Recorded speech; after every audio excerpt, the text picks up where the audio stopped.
Good morning dear students.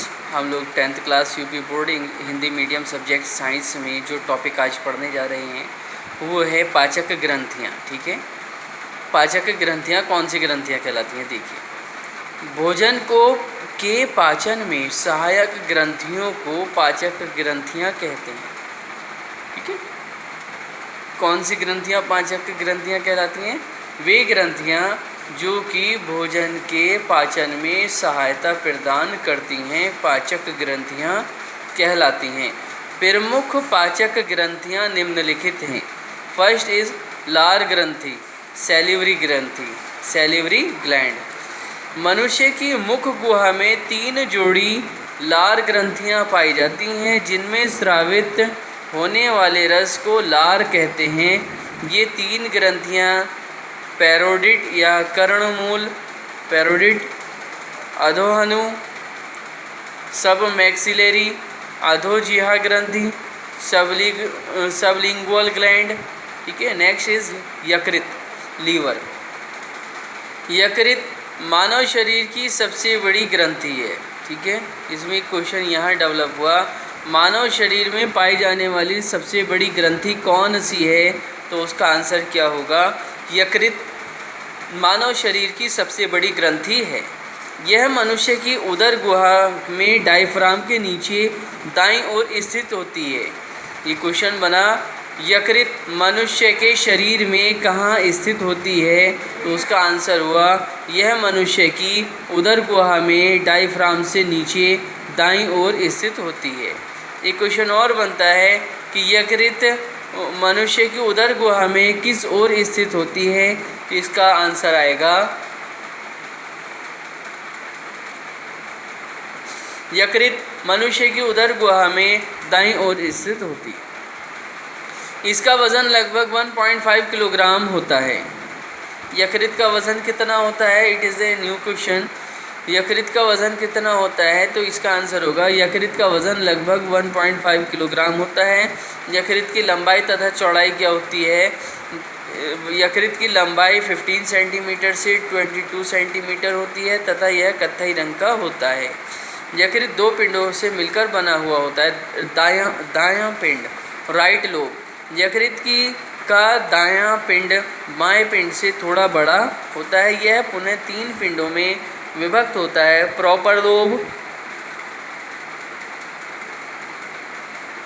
Chordate lobe, quadrate lobe.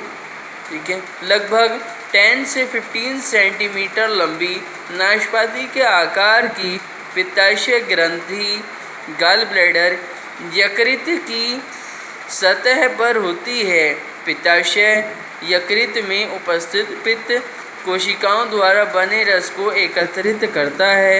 यकृत से यकृत नलिकाएं निकलती हैं तथा पित्ताशय से पित्त नली निकलकर ग्रहणी में निकलती है। यह पित्त रस को ग्रहणी में उपस्थित भोजन में मिला देती है। ये यकृत का डायग्राम है, ये आपको नीट एंड क्लीन बनाना है। बायां पिंड, लेफ्ट लोब। यकृत का बायां पिंड दाएं पिंड की अपेक्षा कैसा होता है? छोटा होता है। इसमें किसी प्रकार की संरचनाएं नहीं पाई जाती। यकृत के कार्य, यकृत शरीर की प्रमुख ग्रंथि है। यह निम्नलिखित कार्य संपादित करती है। पित्त रस का स्रावण, यकृत से पित्त रस का स्रावण होता है। यह एक क्षारीय द्रव है जिसमें पित्त लवण, कोलेस्ट्रॉल, लेसिथिन तथा पित्त वर्णक पाए जाते हैं। आमाशय से आए भोजन के माध्यम को क्षारीय बनाता है। वसा के इमल्सीकरण में सहायक होता है। Emulsification of fat. अगला है, भोजन को सड़ने से बचाता है।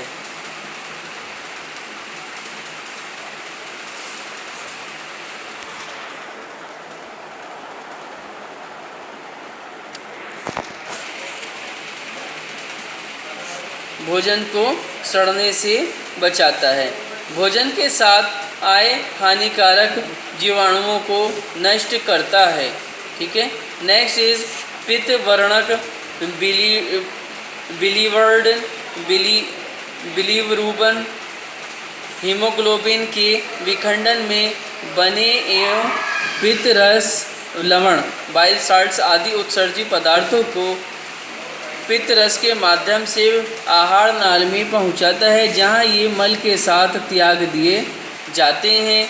नेक्स्ट इज आहार नाल में क्रमानुकंचन गति को उद्दीपित करता है। ठीक है,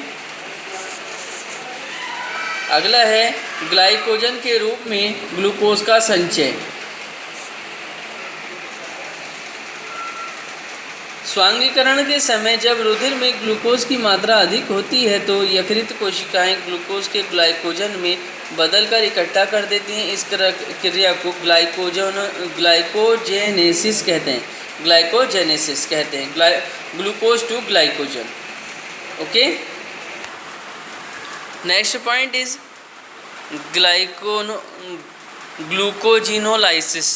ग्लूकोजिनोलाइसिस। इस क्रिया के अंतर्गत जब रुधिर में ग्लूकोज की मात्रा कम हो जाती है तो ग्लाइकोजन को यकृत कोशिकाएं पुनः ग्लूकोज में बदल देती हैं। Excess sugar is equal to glycogen is equal to glucose. Next is glyconeogenesis. इस क्रिया के द्वारा यकृत कोशिकाएं आवश्यकता पड़ने पर एमिनो अम्लों तथा वसीय अम्लों आदि से भी ग्लूकोज का निर्माण कर लेती हैं। Amino acids is equal to glycogen is equal to sugar. Okay, next work of liver is वसा एवं विटामिनों का संश्लेषण तथा संचय, इनको बनाना और इन्हें स्टोर करना। नेक्स्ट वर्क इज 6 अकार्बनिक पदार्थों का संचय, storage of inorganic matters. Next work is विषैले पदार्थों का विषहरण, डिटॉक्सिफिकेशन ऑफ पॉइजनस सब्सटेंसेस। यकृत क्या करता है? यकृत कोशिकाएं हानिकारक पदार्थों को ऐसे पदार्थों में बदल देती हैं जो हानिकारक नहीं होते हैं।